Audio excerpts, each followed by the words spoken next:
ओम साई राम। आपने ये बोलते या कहते सुना होगा साई भक्तों को। जितने भी साई भक्त हैं देश दुनिया में, जब वो आपस में बात करते हैं या फिर आपस में संबोधन करते हैं तो एक अभिवादन के रूप में ओम साई राम का प्रयोग करते हैं, साई राम का प्रयोग करते हैं, चाहे वो श्रीजी हो या जितने भी साई मंदिर हैं। तो जब हम ओम साई राम कहते हैं या जब हम साई राम कहते हैं तो इसके पीछे का कारण क्या है?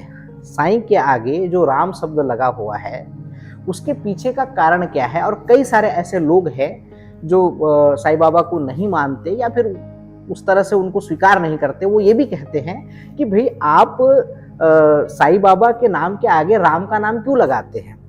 ये भी कहीं ना कहीं पर एक प्रश्न चिन्ह है और इस तरह से भी लोग आक्षेप लगाते हैं। तो उसके पीछे का कारण क्या है?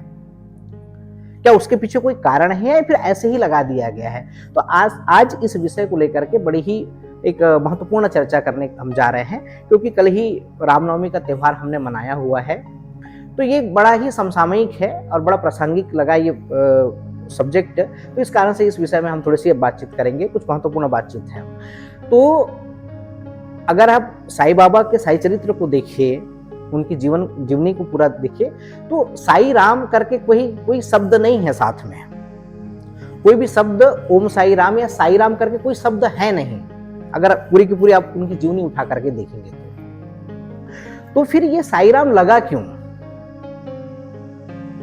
यदि आप इसको राम के नाम से यदि देखते हैं, उस राम के नाम से जो दशरथ पुत्र राम है, जो अयोध्या नरेश है, जो सीतापति है, जो श्री राम जिनकी हम बात करते हैं, अगर आप उस राम से इस राम को देखते हैं तो ये बड़ा ही प्रारंभिक तल है साई राम को देखने का। यदि इस दृष्टिकोण से भी आप साई राम को देखते हैं तो उसका जो संबंध है वो कुछ इस तरह से है कि जब शिरडी के साईं बाबा पहली दफा शिरडी आए, ये साई चरित्र में भी दिया हुआ है, और जो साईं बाबा के विषय को लेकर के जानते हैं थोड़ा बहुत, वो इस बात को बहुत स्पष्टता से जानते हैं कि साईं बाबा को लेकर के जो साईं शब्द है वो कुछ ऐसा था कि वो चांद मियां पाटिल की जो भतीजे की बारात के साथ में वो शिरडी आए, और जो खंडोबा के मंदिर के सामने बैलगाड़ियां रुकी बारात जिसमें आई हुई थी, तो महालसा पति ने आओ साईं करके बाबा को संबोधित किया, और तब से बाबा का नामकरण हुआ और साईं नाम से वो प्रसिद्ध हुए, और आज देश ही नहीं पूरी दुनिया में साईं बाबा के नाम से उनको जाना पहचाना जाता है। तो ये यहां से साईं शब्द आया है। अब राम का क्या संबंध है इससे?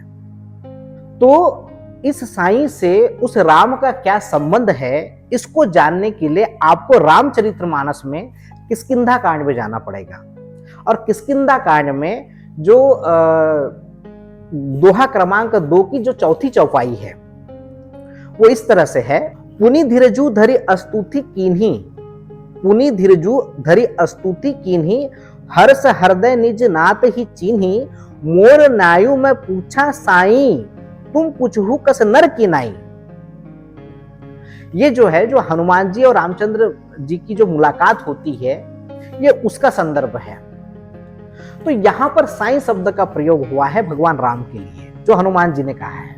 आप साईं राम को प्रारंभिक तल पे देखते हैं कि ये कैसे जुड़ा हुआ है साईं के साथ में राम, तो ये प्रारंभिक तल है इस बात को समझने के लिए, इस बात को जानने के लिए। लेकिन यात्रा गहन और इसके आगे की है, क्योंकि यदि हमने व्यक्तिक रूप से देखा है, जब मैं व्यक्तिक रूप से बात कर रहा हूं तो बात हो रही है देह रूप की, बात हो रही है देह भाव की। चूंकि मैं भी देह भाव में हूं और हम सभी एक देह भाव में रहते हैं, शरीर के बंधन में हम हैं, तो हम शारीरिक तल पे ही देख पाते हैं उस उच्च चेतना को भी। तो यदि आप व्यक्ति परक आप देख रहे हैं तो ये प्रारंभिक तल है, साईं और राम के संबंध को जोड़ता है। ये प्रारंभिक तल है, बहुत प्रारंभिक तल। लेकिन ये यात्रा यहां तक ही नहीं रुकती है, इसके आगे की यात्रा है। क्योंकि जब भी कोई साधक, कोई भी व्यक्ति, कोई भी चेतना अपनी आध्यात्मिक यात्रा तय करती है, तो उस यात्रा का जो पहला प्रारंभिक बिंदु होता है वो ऐसे ही होता है। वो किसी देह भाव में ही रह करके उस देह को ही केंद्र बना लेता है, जिसको हम सगुण उपासना कहते हैं। यहां पर आप शुरुआती तौर पे श्री जी के साईं बाबा और श्री राम जी के संबंध को आप यहाँ जोड़ सकते हैं। लेकिन श्री जी के साईं बाबा और राम की यात्रा यहाँ तक ही नहीं है। साईं जो है वो आपके भीतर की उच्चतम अवस्था है, जिसको हम नर से नारायण की यात्रा कहते हैं। ठीक उसी प्रकार से जो साईं है वो आपके भीतर की उच्चतम यात्रा है। और राम जो है परम चेतना का नाम है। तो जब ये आप समझ जाते हैं तब आप वास्तविकता में साईं और राम का अर्थ समझ पाते हैं। अगर आप केवल प्रारंभिक तौर पे, और ये विशेष करके श्री जी साईं बाबा के साथ में ये बहुत चीज बड़ी व्यापक मायने में ये चीज जुड़ी हुई है कि जितने भी साधक जुड़े हैं साईं बाबा से, जितने भी भक्त जुड़े हैं साईं बाबा से, वो प्रारंभिक तलों में ही जुड़े हुए हैं, जिसको हम श्री जी के साईं बाबा कहते हैं। अब जब हम श्री जी के साईं बाबा कहते हैं तो हम देह भाव में हैं। उस समय पर हम देह भाव से देह भाव की यात्रा कर रहे हैं।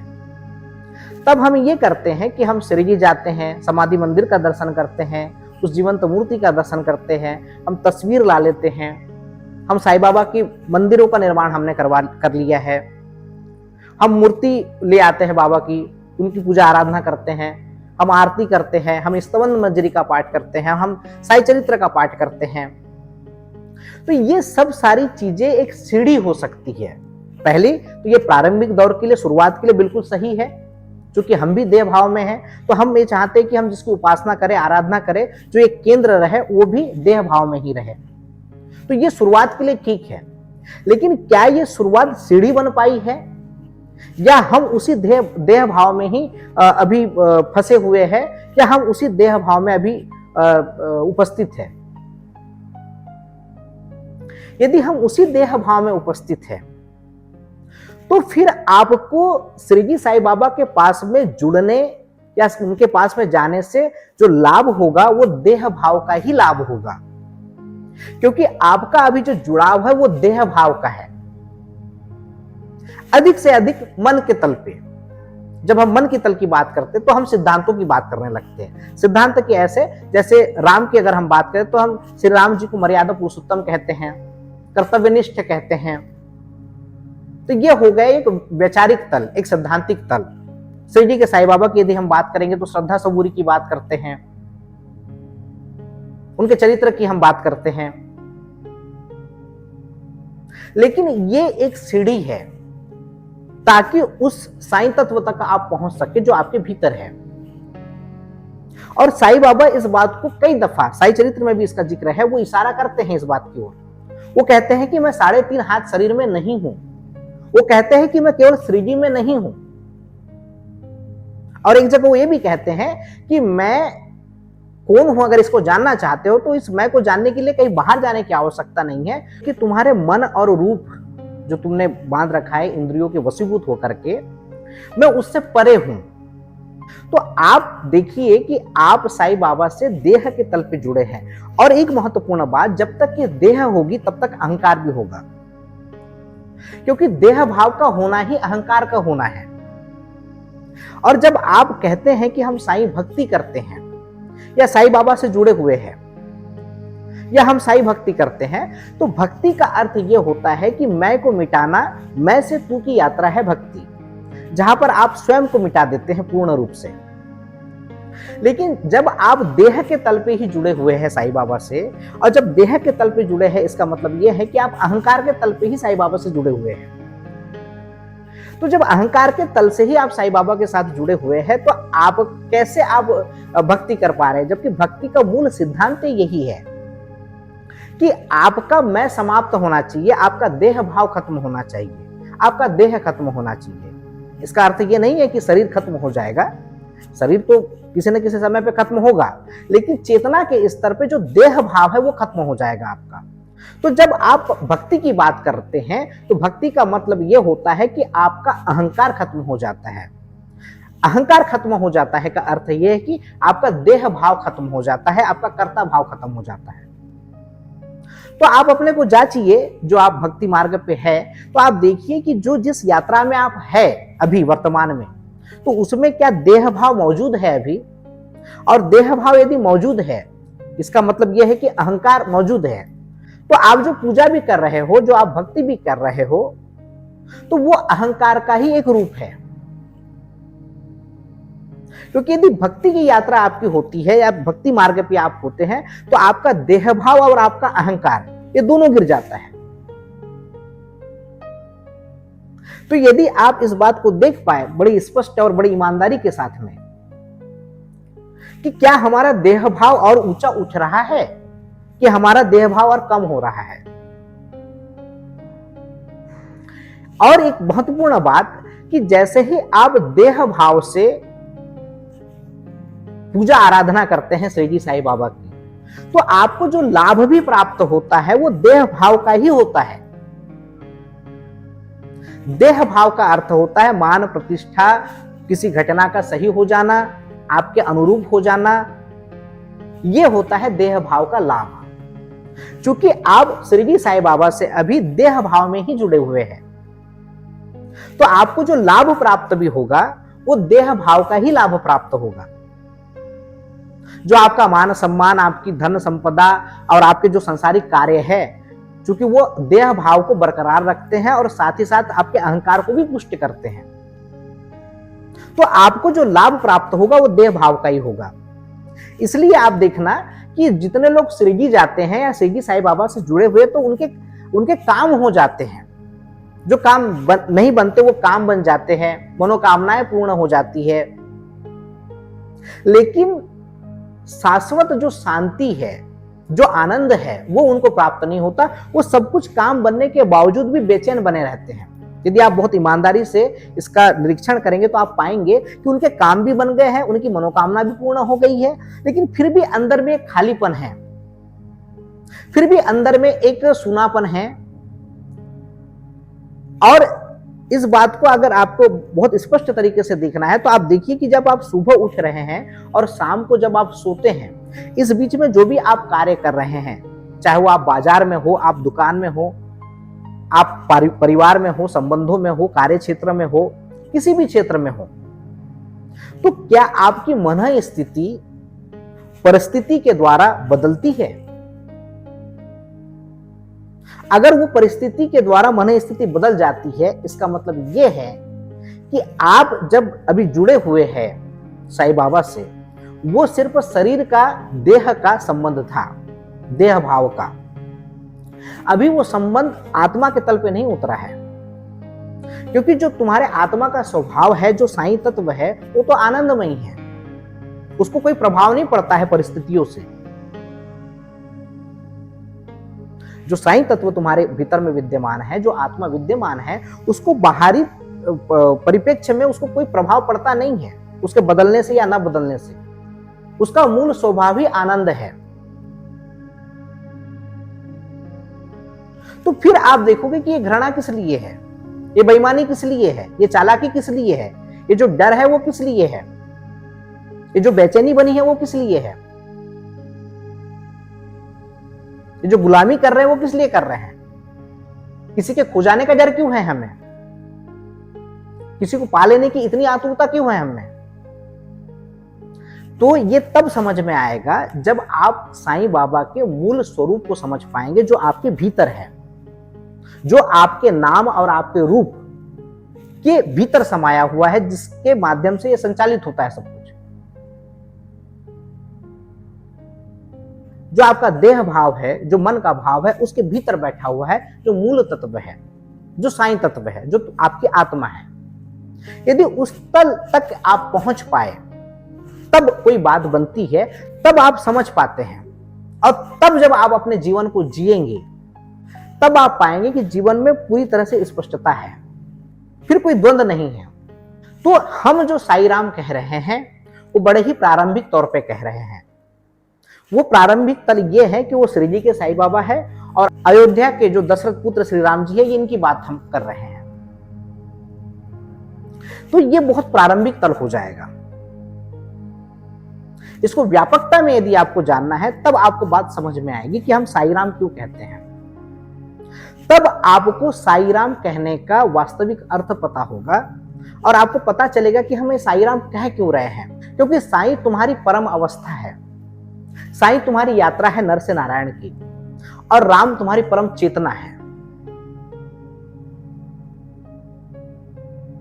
तो यहां तक यदि कोई चीज आ गई तब तो बात ठीक है, वरना आप देह के तल पे जुड़े रहेंगे, मन के तल पे जुड़े रहेंगे। तो आप स्तवंजन मंजरी का पाठ कर लीजिए, आप साई चरित्र का पाठ कर लीजिए, आप साई चरित्र के प्रत्येक अध्याय में जो लीला है उसका वर्णन कर लीजिए, उसकी व्याख्या कर लीजिए। तो ये व्याख्या केवल आपको आपके अहंकार को पुष्ट करने के लिए होगी। यदि ये सीढ़ी नहीं बन पाती आगे के तल के लिए, जो मूल तल है आपका, जो आनंद का तल है, जो साईं तल है आपका, अगर उस तल तक की यात्रा नहीं हो पाती है, उस साई तत्व तक ये यात्रा सहायक नहीं हो पाती है, सोपान नहीं बन पाती है, सीढ़ी नहीं बन पाती, तो ये केवल अहंकार को और बढ़ावा देने का एक माध्यम बस बन सकती है। आपकी साई लीला की व्याख्या, साईं बाबा के विषय में आपका जो विश्लेषण है, ये सब कुछ, ये सब कथा कहानियां हैं। तो यदि आपके जीवन में स्पष्टता नहीं आती है, आपके जीवन में आनंद की स्थिति नहीं बन पाती है, जो कि आपके भीतर ही है, तो ये जितनी भी यात्रा चल रही है आपकी, ये सिर्फ अहंकार को पुष्ट करने के लिए ही है और सिर्फ ये कथा कहानी है। ये अहंकार को कुछ इस तरह से पुष्ट कर देगी कि ये जो साईं बाबा के विषय में हम जानते हैं, इस लीला के बारे में हम जो जानते हैं, ये बाकी लोग नहीं जानते, लेकिन हम जानते हैं। ये भी कहीं ना कहीं पर एक अहंकार बन जाएगा आपका। यदि ये उस मूल तत्व तक नहीं पहुंच पाता है, उस तत्व तक नहीं हम जा पाते हैं, तो ये भी कहीं ना कहीं पर एक सिर्फ अहंकार ही रह जाएगा, इसके अलावा कुछ भी नहीं। तो आप जांचिए अपने आप को कि जो ये साईं राम की यात्रा है, ये शुरू कहां से हुई है और अभी पहुंची कहां तक है। और कहीं ऐसा तो नहीं है कि हम पहली ही जो पहला सोपान था, जो पहला पड़ाव था, जो प्रारंभिक बिंदु था, कहीं ऐसा तो नहीं कि जो प्रारंभिक बिंदु था हम उसी पर रुके हुए हैं। तो आप यदि उसी पे रुके रहेंगे तो आपको लाभ भी उसी तल पे होगा, जो प्रारंभिक तल था देह भाव का। उस देह भाव में ही आप बने रहेंगे और अपना पूरा का पूरा जीवन उस देह भाव में ही गुजार देंगे। लेकिन जिसके तरफ साईं बाबा इंगित करते हैं, बाबा कहते हैं ना कि जो वास्तविक खजाना है उसको लेने के लिए कोई नहीं आ रहा है, ये उसी खजाने की बात हो रही है। और बाकी जो चीजें आप लेने के लिए जा रहे हैं संसारी, वो देह भाव से ग्रसित है। वो देह भाव से ग्रसित है का मतलब ये है कि वो आपका अहंकार की चीज है, वो आपके अहंकार को पुष्ट करने वाली है। यहां तक कि जो आप पूजा आराधना भी कर रहे हैं, आप पालकी निकालते हैं, आप वार्षिक उत्सव करते हैं और तमाम सारी जो चीजें करते हैं, वो सिर्फ आपका अहंकार ही है जो करवा रहा है आपसे। बहुत गहरे तल में यदि आप इसको जाकर के लिखते हैं, उसको आपने भक्ति का नाम दे दिया है, लेकिन भक्ति तो सीधे सीधे ये कहती है कि जहां पर देह भाव है, जहां पर अहंकार है, तो वहां पर भक्ति नहीं है। क्योंकि भक्ति का अर्थ यही है कि मैं नहीं हूं, तू ही तू है। तो इस बात को आप परखिए, इस बात को जानिए, और जब इस बात को आप जान लेंगे तब वास्तविकता में आप आधिकारिक पात्र हो जाते हैं ओम साईं राम कहने के या साईं राम कहने के। तब आप इस बात को स्पष्टता के साथ में समझ सकते हैं कि यह साईं राम क्यों कहा गया है। तो साईं राम कहने के पीछे जो व्यापकता है वो ये है कि जो श्रीजी साईं बाबा है और जो दशरथ पुत्र अयोध्या के श्री राम जी है, वहां से ये यात्रा शुरू होगी और यात्रा तुम्हारे जो परम संभावना है उस तक के और तुम्हारी परम चेतना तक के पहुंचेगी। ये यात्रा वहां तक की है। मैंने उसको इतना देखा जितना देखा जा सकता था। मैंने उसको इतना देखा जितना देखा जा सकता था, लेकिन दो आंखों से भला कितना देखा जा सकता था।